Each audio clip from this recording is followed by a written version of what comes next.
Qui croyez-vous être, la vieille? Vous n'êtes qu'un fardeau pour ce village, vociféra le gendarme Léo, le visage contracté par une fureur glaciale, au moment même où il enflammait la vieille Citroën 2CV de la femme âgée. Cet acte, il le percevait comme une démonstration de son autorité, une correction méritée. Il était loin de se douter que cet instant de triomphe sauvage allait précipiter la désintégration de son propre univers, car il allait bientôt apprendre, avec une stupeur glaciale, qui était le fils de sa victime. Tout avait débuté à 19h01, lors d'une soirée banale dans ce hameau normand où la vie semblait suspendue. Un voisin, Stéphane Mercier, quinquagénaire à la panse de buveur de bière et à la chemise maculée de cambouis, avait saisi son téléphone depuis le seuil de sa maison. Son regard, chargé d'un mépris épais, était fixé sur la modeste demeure d'en face, celle où la nouvelle résidente avait élu domicile. « Allô, la gendarmerie ? Je souhaite signaler un problème. » Sa voix était lourde, saturée d'une satisfaction malsaine. « C'est au sujet de cette femme. La nouvelle venue. » Il fit une pause, comme pour choisir la formulation la plus blessante, se délectant par avance de son impact. « Elle n'a pas sa place ici. Elle attire les ennuis, vous voyez ? Les gens de son espèce, on sait ce que ça vaut. » À l'autre bout du fil, dans le local étriqué de la gendarmerie, le gendarme Léo Dubois laissa poindre un sourire. Ce genre d'appel était sa récompense, la justification de sa mission de protecteur de l'ordre établi. « Bien reçu, monsieur. J'arrive d'ici 10 minutes. » Après avoir raccroché, Stéphane Mercier émit un ricanement sourd et grommela, « On va voir combien de temps elle va rester, celle-là. » Moins d'un quart d'heure plus tard, le véhicule de service de Léo s'immobilisa avec fracas devant le logis de Marie-Laurent. Le gendarme en descendit, la poitrine bombée, l'ego hypertrophié par la conscience de sa propre autorité. Il martela la porte avec une violence contenue, des coups sourds qui brisèrent la quiétude vespérale. Marie, une femme âgée aux yeux lasses mais empreints de noblesse et à la voix posée, lui ouvrit en prenant appui sur sa canne. Un simple cardigan recouvrait sa robe humble, et son visage, un réseau de rides fines, racontait une existence de travail et de courage. « Bonsoir, monsieur le gendarme. » Un souci ? Léo la dévisagea avec insolence, son regard la parcourant comme s'il inspectait un objet sans valeur abandonné sur la voie publique. « On a reçu des plaintes, » articula-t-il d'une voix forte, conçue pour atteindre les oreilles des voisins aux aguets derrière leurs fenêtres. « Vous causez du trouble, madame Laurent. » Un pli d'incompréhension creusa le front de Marie. « Je vous demande pardon ? Je ne fais absolument rien de mal. Je vis simplement ici. Je paie ce que je dois, mes impôts et mes charges. » Léo laissa échapper un rire bref et cassant, totalement dénué de chaleur. « Écoutez bien, madame. Les gens qui habitent ici sont des gens honorables. Des gens qui prennent soin de leurs biens et qui tiennent à la paix de leur commune. » Son ton était celui d'un maître d'école s'adressant à un enfant obtus. « Nous n'avons nul besoin. » Il se pencha vers elle, sa voix se muant en un murmure chargé de venin, de personnes comme vous pour dégrader l'image du village. À cet instant, quelques badauds traversèrent la rue, engageant une conversation factice pour mieux assister à la scène. Stéphane Mercier s'avança, un sourire goguenard aux lèvres. « Expliquez-lui bien, monsieur le gendarme, qu'ici on ne tolère pas le laxisme, lança-t-il, comme s'il s'agissait d'une déclaration officielle. » Léo lui adressa un signe de tête complice puis se reconcentra sur Marie. « Vous entendez ? Personne ne veut de vous dans le coin. Absolument personne. Et cette satanée voiture, cette vieille Citroën 2CV, on la croirait sortie d'une décharge. Elle est aussi repoussante que... » Il la fixa. « Vous feriez mieux de la ramener d'où elle vient. Et de faire de même. » Marie inspira longuement, l'air frais de la campagne lui piquant les poumons. Aucune larme ne perla. Elle ne trembla pas. Sa silhouette, bien que voûtée par les années, dégageait une force inébranlable. « Je suis chez moi ici, » déclara-t-elle avec une fermeté qui déconcerta Léo un instant. « Et vous n'avez aucun droit de... » Léo l'interrompit, son visage si près du sien qu'elle pouvait sentir son haleine. « J'ai le droit de préserver ce village. Vous n'y avez pas votre place. Vous ne l'avez pas encore compris, mais ça va venir. » Dans son dos, Stéphane riait aux éclats, savourant chaque instant de cette humiliation publique. « C'est parfait, monsieur le gendarme. Voilà ce qu'il nous faut. » Une insulte fusa d'une fenêtre voisine, « Foutez-nous le camp. » À ce moment précis, Marie, sa dignité de roc met son cœur en miettes, ne put que souffler, « Vous le regretterez un jour. » Un sourire de satisfaction empoisonné se dessina sur les lèvres de Léo. Permettez-moi d'en douter. Il pivota sur ses talons, lui jeta un ultime regard lourd de menace, et regagna son véhicule. Cette même nuit, à 3h39, Léo était de retour. Seul cette fois. Ses yeux étaient rouges, une lueur de fureur ou peut-être de néant y brillait intensément. Il portait un bidon d'essence, et une seule pensée obsessionnelle occupait son esprit, il fallait que la vieille comprenne sa leçon. Il s'approcha de la Citroën 2CV, l'encerclant tel un fauve jaugeant sa victime.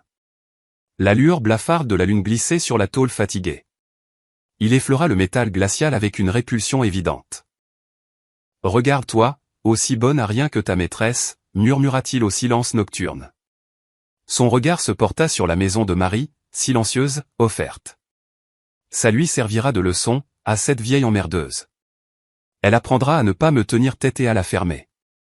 Il dévissa le bouchon et se mit à déverser l'essence à l'intérieur du véhicule, sans ménagement, le liquide éclaboussant le sol et ses propres chaussures. L'odeur puissante et chimique envahit l'atmosphère, tel un funeste présage.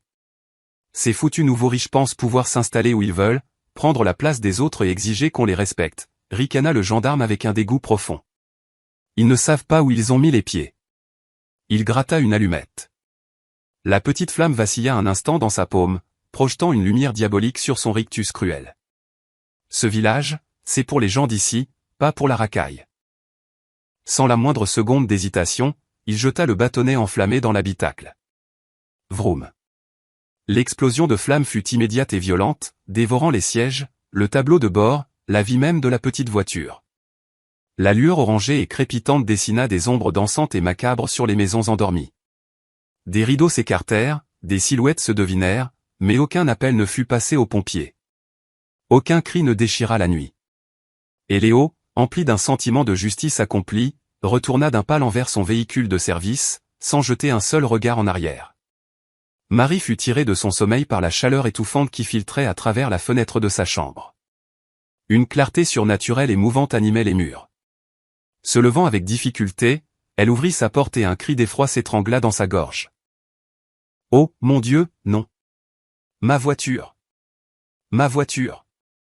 Ses mains se mirent à trembler de manière incontrôlable, son visage la brûlait, sa cage thoracique se contractait violemment alors qu'elle assistait, impuissante, à la destruction par le feu de son unique bien, un souvenir précieux de son mari disparu. Une jeune fille, Chloé, dont le regard était le seul du voisinage à ne pas être souillé par la méchanceté, se précipita vers elle. « Madame Laurent, j'ai tout vu. C'est le gendarme. Le même qu'hier après-midi. C'est lui qui a mis le feu. Tout le monde a vu, mais personne n'ose rien dire. » Marie resta silencieuse. Son regard était absorbé par le brasier, un maelstrom de chagrin, de fierté blessée et d'une rage si ancienne et si profonde qu'elle semblait ranimer une flamme intérieure qu'elle croyait éteinte depuis des lustres. À l'intérieur, son téléphone vibra sur la table de nuit. Le nom, Lucas Laurent, illumina l'écran, mais elle ne décrocha pas.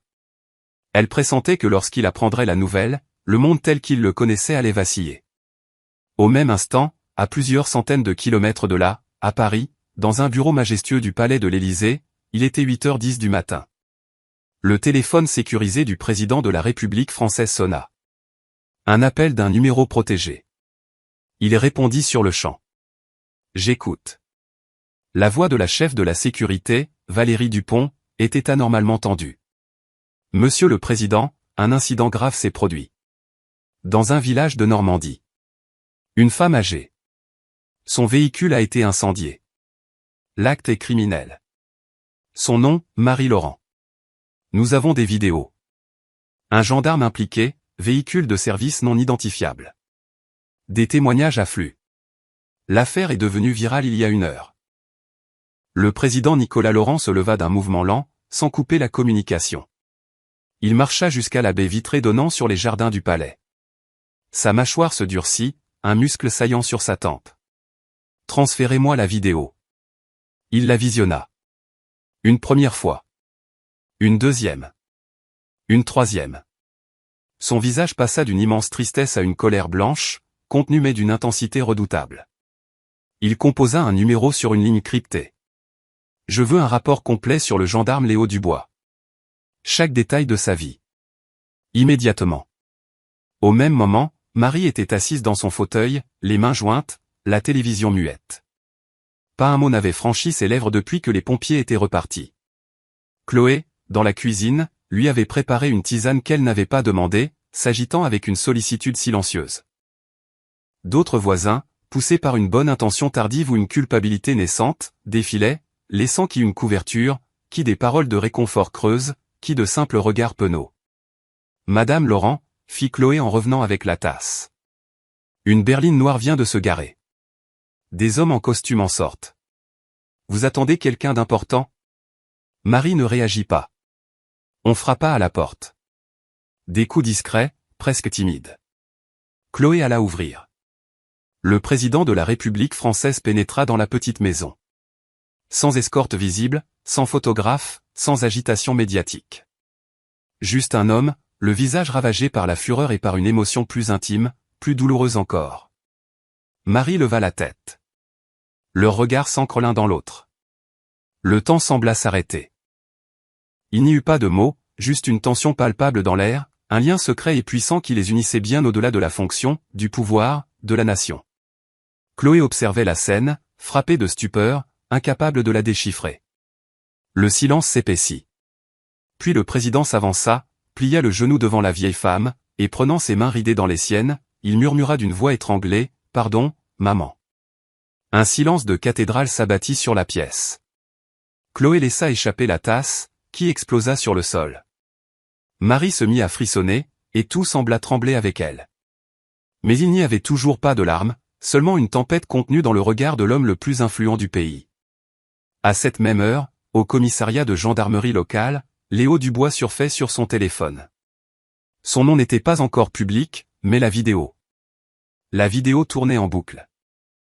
Quelle bande d'hystériques, grognatait-il en mordant dans un croissant. Il n'éprouvait aucune honte. Il se délectait des commentaires outrés, se gaussait des appels à la justice. Ça va chouiner pendant 2 jours et puis on passera à autre chose. C'est toujours pareil, lança-t-il à un collègue. Et si tu te fais pincer, s'inquiéta son partenaire, visiblement moins serein. Léo ricana. Et alors? Que vont-ils faire? M'envoyer au bagne pour une vieille folle et sa carcasse? À cet instant précis, son portable vibra. Numéro inconnu. Il décrocha, l'air suffisant. Ouais. Un temps. Ouais, j'écoute. De l'autre côté, une voix d'homme, posée, profonde, mais qui recelait une menace d'acier. Vous allez recevoir un appel. Pas pour une déposition. Pour votre mise en examen. T'es qui, toi, aboya Léo. Je suis le fils de la femme dont vous avez incendié l'âme. Et je n'aurai de cesse que votre portrait de lâche soit affiché sur tous les écrans du pays. Clic, Léo demeura immobile. Son rictus avait disparu. Le reste de son croissant vacillait dans sa main. Pour la première fois de sa vie d'adulte, il éprouva la peur, une peur viscérale qui lui nouait les tripes. L'appel du président n'avait pas seulement ébranlé Léo, il avait mis en branle un mécanisme bien plus redoutable, l'appareil d'État, silencieux et broyeur, qui anéantit ceux qui s'attaquent à la mauvaise cible. À 22h32, alors que Léo essayait encore de se convaincre que l'appel était un canular, une note de service cryptée de l'Inspection générale de la Gendarmerie nationale, IGGN, parvint au commissariat. Enquête interne à effet immédiat. Consignation de tout le personnel. Le gendarme Léo Dubois est suspendu de ses fonctions. Les chuchotements s'élevèrent. Ses collègues ne riaient plus. Certains s'éloignèrent de lui comme s'il était contagieux. C'est une vaste plaisanterie, tenta Léo, le front perlant de sueur. Personne ne le crut. Dans le village normand, les voisins qui l'avaient soutenu se tairaient désormais dans un silence de plomb. Les vidéos, analysées image par image, commençaient à parler. Le véhicule de service aux plaques masquées, la silhouette de l'incendiaire, sa démarche. Des indices que seuls les habitants pouvaient reconnaître. Sur les forums locaux, les langues se délièrent. C'est Dubois. Il habite la rue d'Aix-en-Grave-Côté. C'est sa démarche. Il a toujours été violent avec les nouveaux. Ce type est un malade, il cherchait l'affrontement. Ceux qui, la veille, l'encensaient, s'empressaient de supprimer leur message de soutien. Trop tard. La vérité était désormais une arme entre les mains de ceux qui ne connaissent pas le pardon. Le lendemain, à 7h14, 3 inspecteurs de l'IGGN en civil firent irruption dans la gendarmerie. Léo Dubois, déclara l'un d'eux d'une voix sans appel. Vous venez avec nous. Sur le champ. Les autres gendarmes baissèrent les yeux. Personne ne prit sa défense. Pas un regard. Léo essaya de faire bonne figure. Savez-vous à qui vous vous adressez? J'ai les meilleurs états de service de l'unité. Vos états de service sont sans importance, rétorqua l'inspecteur. Ce qui compte, c'est la personne que vous avez ciblée. Léo voulut protester, mais se tut en croisant le regard de l'homme. Il y eut un mélange de pitié et de certitude absolue. Vous avez commis une erreur monumentale, lui glissa l'homme à l'oreille, pour lui seul. Le cœur de Léo plongea comme une enclume dans un abîme. À Paris, le président était en réunion de crise avec ses services de renseignement. Je veux l'intégralité du dossier de cet homme, ordonna-t-il. Chaque plainte classée sans suite, chaque abus d'autorité, chaque rapport interne. Je veux que tout soit public. Aucune dissimulation. Monsieur le Président, quelle stratégie adopter? Publique ou discrète? Le président marqua une pause, mesurant le poids de sa décision, le risque d'embrasement du pays. Nous suivrons la procédure légale, mais sans aucune concession.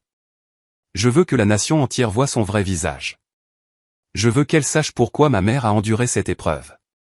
Une conseillère écarquilla les yeux. Votre mère, monsieur le président? Pour toute réponse, il fit glisser sur la table une photo de lui, enfant, dans les bras d'une jeune Marie Laurent. La même femme que sur la vidéo, à terre, devant sa voiture en feu. Un silence stupéfait s'installa. Ce qu'on lui a fait subir, conclut-il d'une voix d'acier, ne restera pas impuni.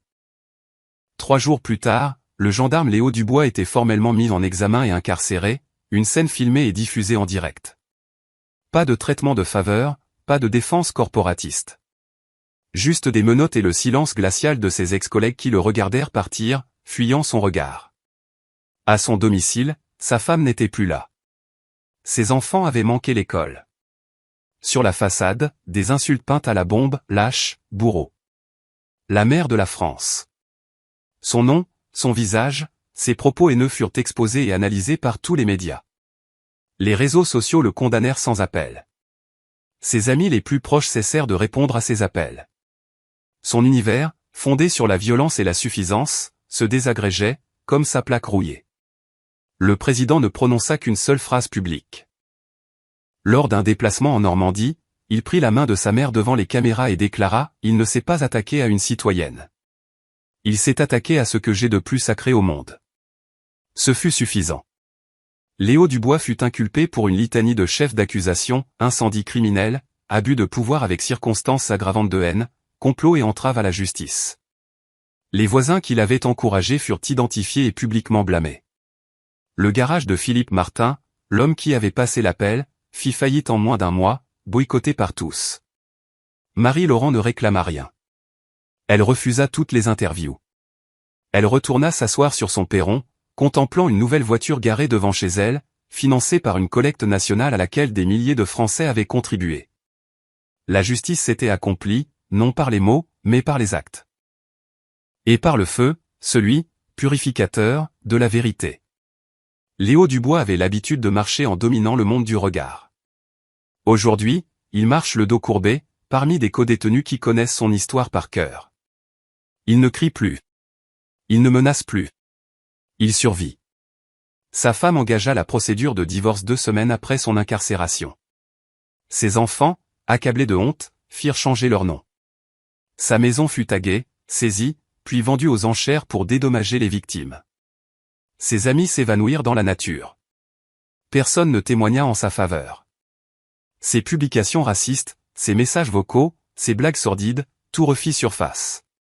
Ses paroles furent une preuve aussi accablante que ses gestes. La plaque qu'il portait fièrement est désormais une simple pièce à conviction. Son uniforme, un souvenir honteux. Sa réputation, carbonisée comme la voiture qu'il a détruite. En détention, il n'est qu'un matricule. Mais derrière les murs d'une prison, la mémoire est tenace. Car Léo n'a pas agressé une femme âgée anonyme. Il a agressé la mère du président. Et de cette confrontation, personne, absolument personne, ne peut sortir indemne. N'oubliez pas de nous dire dans les commentaires de quel pays vous nous regardez. Si vous avez aimé cette histoire, vous devez absolument voir celle-ci, où une femme est humiliée aux funérailles de son mari avec un vieux fourgon, sans que personne ne sache qu'il valait des millions. Cliquez maintenant, on vous y attend. N'oubliez pas de vous abonner et de liker.